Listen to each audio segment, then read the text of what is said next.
guys, I'm Laura Vitale, and on this episode of Laura in the Kitchen, I want to share with you how to make eclairs. Now, I love eclairs, and a lot of you have been asking for this recipe for a really long time, and I also wanted to share it with you because I feel like eclairs is one of those recipes, one of those desserts that people just don't make at home. They buy it at a bakery or at a grocery store, but they just don't make them at home. But after today, after you see how easy this is, you will have no more excuses not to make them at home. They actually just require basic ingredients, which you might already have on hand, so it's like double thumbs up. Let's get started right away. I'm going to show you how to make the custard first. You'll need some whole milk for that, some cornstarch, egg yolks, a pinch of salt and granulated sugar, and some vanilla bean paste. You can also use a vanilla bean and just scrape out the little vanilla bean seeds or whatever you want to call them, or you can also use vanilla extract if you want to, but the vanilla beans, like, it just adds that really like luxurious vanilla flavor that you cannot replace. I'm gonna get started right away, and the custard is really simple and easy, and it's kind of like how my nonna makes her custard for anything method anyway. I'm gonna put all my ingredients in my saucepan cold, because if you were to add your cornstarch to something hot, it just thickens really right away, and then the eggs don't have a chance to cook. Egg yolks. Very easy, I'm telling you. Sugar and salt, and then a good spoonful of your vanilla bean paste, about a teaspoon. I'm just going to scrape it off with my wooden spoon because I don't want to waste any. And now I'm just going to take this is just a silicone whisk so that it doesn't scratch my pan, and whisk everything together just to kind of mix it all and to break up the egg yolks. And now I'm going to put this onto burner and cook it over about medium heat until everything thickens beautifully, and I will show you what it looks like when it's there. And it's kind of hard to tell you how long this takes. It can take anything between like 3 and 8 minutes, maybe a little longer. It depends. So just stand right here. Don't get on the phone and chit chat with your girlfriend. If you want to, you just gotta stand right here and do it. And then use your wooden spoon to give this a good stir, and just cook it until it thickens, and that's it. That has thickened beautifully. Now, be aware that sometimes cornstarch, what happens is when it gets heated, it starts to kind of get clumpy. All you're gonna do is just keep stirring, keep stirring, keep stirring, and then it will all just sort of melt. And this is what I want it to look like. And then it's really thick, and don't be tempted to add any more milk, because you need to be able to pipe this into your eclairs, and it needs to hold. So it looks thick right now, and it is thick, and it's actually gonna get even thicker as it cools, but it's important for that to for your custard to be thick. Otherwise, when you go to pipe it into your eclair, nothing but a mess will happen, and everything will ooze out, and it's just a mess. You need your custard to hold. So what I'm going to do now is cover this with plastic wrap, and I'm going to make sure that the top is actually covered from the plastic wrap. Otherwise, it just forms like a really strange looking skin on top of the custard, and I don't want that. So I just make sure that my plastic is actually touching the custard, and I'm going to pop this into the fridge to allow it to cool completely. And in the meantime, I'm going to set up to make my actual eclair shells. In the fridge she goes. To make the shells, you'll need some all-purpose flour, salt, water, unsalted butter, and some eggs, which I have on my back counter. I'll bring them over when I move my mixer over, which this is my way of telling you. I'll show you later. This is the same recipe to make my cream puffs, profiteroles, whatever. It's just really easy, and it works every time. In my saucepan, I've got my water, and to that I'm going to add in a half a cup of butter, or a stick of butter. I'm going to put this on my burner. I'm going to bring this to somewhat of a boil. I mean, you want the butter to be fully melted, and then when it's there, we will be able to add our remaining ingredients. My butter is just about all melted. I'm going to add my flour and salt. I'm going to turn this off. And now, just using some elbow grease. This looks odd. This looks like it's never going to work. This looks like a clumpy, just curdled mess. But by the power and magic of cooking and some good old-fashioned elbow grease, this comes together perfectly. This is what it should look like. Now that I've stirred in my flour, I'm going to turn the heat back on, about medium heat, and I'm going to cook this for about 2 minutes. I've also brought my KitchenAid or my standing mixer closer to me, and I have it fitted with a paddle attachment. I've got my 4 eggs here. I'm going to cook this for a couple of minutes, and then we'll be ready to proceed to the next step. Perfect. Okay. I'm going to put my dough. I don't know if you can really see that well. There you go. Now, before I add my eggs, and you need to make sure you do this too, turn your mixer on and let it sort of mix for about 30 seconds to a minute. That way it cools down your mixture a bit, because if you were to add your eggs to a really hot mixture, it could scramble your eggs and then you have a mess, and you don't want that. So I'm just going to let this go. Also, at this point, get your oven preheated to 425 and get a baking sheet ready with some parchment paper. I'm just going to mix this for about 30 seconds to a minute, just to, you can see all the steam escaping. It's just cooling it down. That's good enough. Now, with my motor running on about, I'd say medium, I'm going to add, well, I'm supposed to add 1 egg at a time, but 2 eggs at a time is fine. Let that mix in. Again, this is going to look like, if you can see it right now, it looks like it doesn't make sense. It looks like it's all curdling and it's not coming together, but it will. You just have to give it some time. I'm just going to crank it up a little bit. I'm going to add my other eggs. You really should add these 1 at a time, but you know, even my eggs have no patience. Before I add my final egg, I just want to take my spatula and scrape down the sides of my bowl, because that's really important, because otherwise everything wouldn't be mixed as well as I'd like it to. Add my last one. Let it mix and everything will come together beautifully. Just trust me on this. And that is what you are looking for. Let me get this paddle attachment off. And I'm just going to scrape it down with my spatula. Scrape it out, I should say. That looks perfect. Now I have a disposable piping bag that's fitted with a large round tip. It says number 806, but I don't know.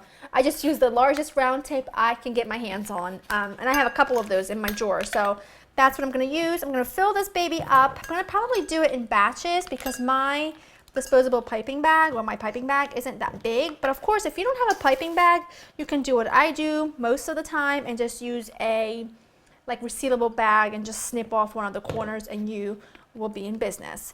Just going to fill this up, and now I'm ready to move this out of the way. Bring this closer to me. You can see that my my parchment doesn't fit perfectly, but hey, who's here to judge? Okay, and then what I like to do is I like to do about, and well, it depends, maybe about, I would say 12 or 10 of the Eclair shells, and you can see they're kind of like the size of a hot dog bun. That's the best way I can describe it, the size of a hot dog bun. And then you just keep going until they're all done. Now all I'm doing is brushing the tops with just a little bit of water. You know what works really well too is a spray bottle, and just spray the tops with some water. It just really helps with their texture and their coloring as well. I'm going to pop these into my oven at 425 for 10 minutes. Then I'm turning the oven down to 350 and allowing them to bake for another about 25 minutes, or until they're a beautiful golden brown color. And when they're there, I will show you the next step. These were in the oven for 10 minutes at 425. Then I turn the oven down to 350 and let them continue to bake for 25 more minutes. And they're a beautiful lightly golden brown color. They just came out, but I want to share with you a really important tip. When they come out of the oven, as soon as they come out, you take a skewer or a sharp paring knife, and you just make a little indent on both ends. What this will do is allow the steam to escape, and therefore it leaves your eclair shell with a perfect texture. So I'm going to do that, and then I'm going to let them cool completely, and then we'll fill them, and then we'll top them, and then they will be ready to be devoured. My shells have cooled completely, and now I've got my custard that's been in the fridge for several hours, so that it's perfect. It's creamy and delicious. I have been snacking on this a little bit, so don't judge. But next we're going to make the chocolate glaze. And what I have here are some mini semi-sweet chocolate chips. Regular semi-sweet chocolate chips will work. That's just what I have on hand. That's just the first thing I grabbed. And then some heavy cream.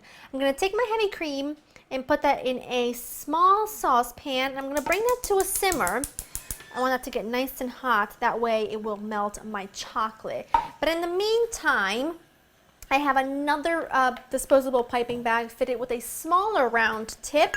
And in here, I am going to fill it with my custard. I'm going to do half at a time again, so I don't overfill my bag. But you see how important it is that your custard is a little on the thicker side. Otherwise, this will ooze out completely and it won't stay in the shell.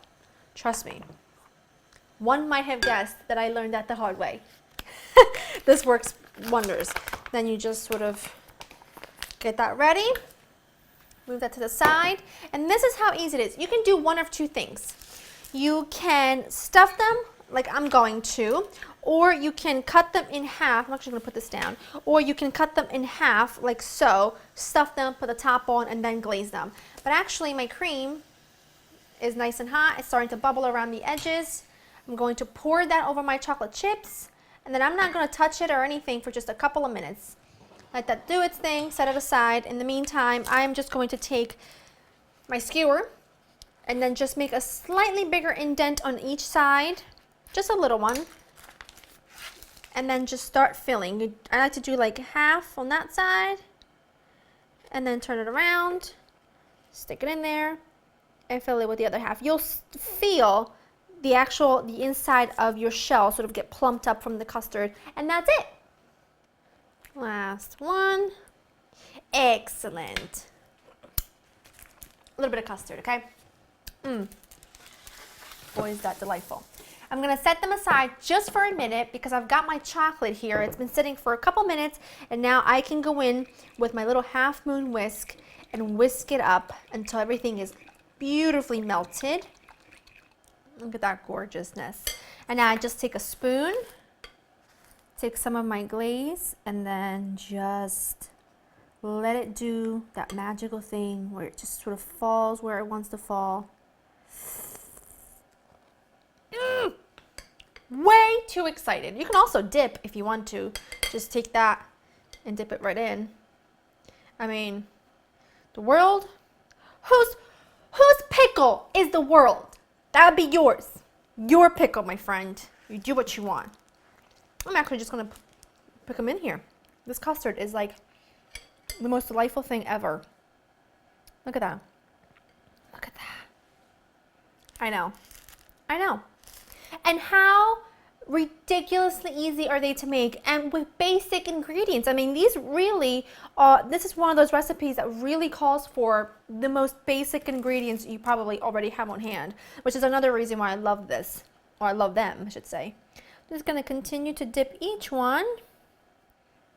I don't know what to do with myself, you guys, but I know what I'm going to do right now is take this very first one, dip it, and you should let these set. The chocolate should be set, but have we met? There is no way in the world that I would be able to wait for these to set. I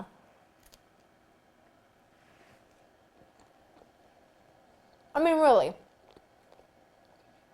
Are you saying that? They are perfection. I can't even tell you how good these are. I probably have chocolate all over me, and I wish I cared because I'm way too excited to eat one of these. They are so good. You will be blown away at how easy. I mean, the fact that it just takes flour, eggs, some milk, some cornstarch. I mean, it's just very basic stuff, that they deliver the most amazing, amazing eclairs. They might not look picture perfect, but that is the point of homemade. They look homemade. They are fantastic and phenomenal. I hope that you make these, and if you do, don't forget to share a picture with me on social media. I always love seeing your recreations, and lately you guys have been stepping it up, and I love that. The recipe for these babies will be on laurainthekitchen.com. Hope you enjoy spending time with me, and I will see you next time. Bye-bye.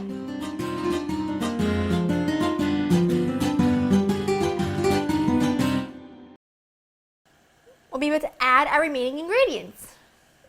Look at me, I'm a swirly stick of butter. Swirly, look at that, swirly. Ha! That's hot. Turn it down, Laura, turn it down. There you go. Where'd it go?